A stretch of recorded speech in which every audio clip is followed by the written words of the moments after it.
Pete the cat checks out the library. Pete's mom is taking him to the library for the first time. "Hi," Pete greets the librarian.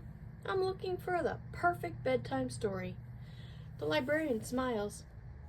"I think I can help you with that," she says. "But first, you're going to need a library card." "Cool," Pete says. "My own card?" "That's right," says the librarian. "Just for you. Now, how about we find that book?"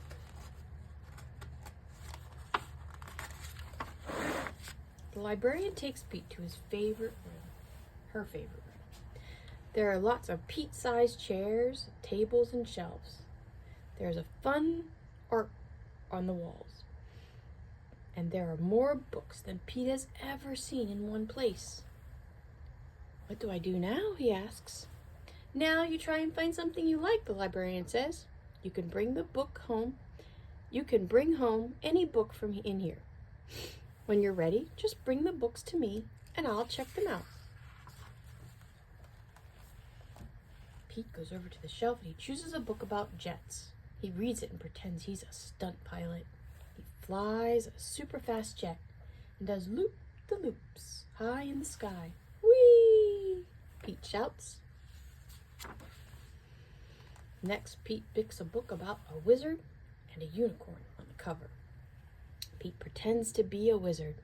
He helps the brave knight fight off the evil dragon and goes on a ride on a unicorn. Pete practices a wizard spell. "Take that!" he cries, shooting a blast of magic at the dragon. Pete's next book is about bugs. He pretends to be a scientist studying spiders and ants. Pete looks through his microscope at the microscopic world around him. He's never seen anything so cool before. He wonders what great discoveries he'd make as a scientist.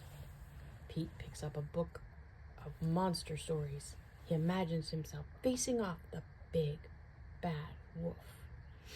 Pete does not like that story. He quickly puts it down. Reading that bedtime story would give him bad dreams. Pete's next book is about Egypt. He reads all about the pyramids and imagines himself discovering the long-lost pharaoh. Pete rides his camel across the desert and climbs to the top of the tallest pyramid. He even takes a ride aboard the Sphinx.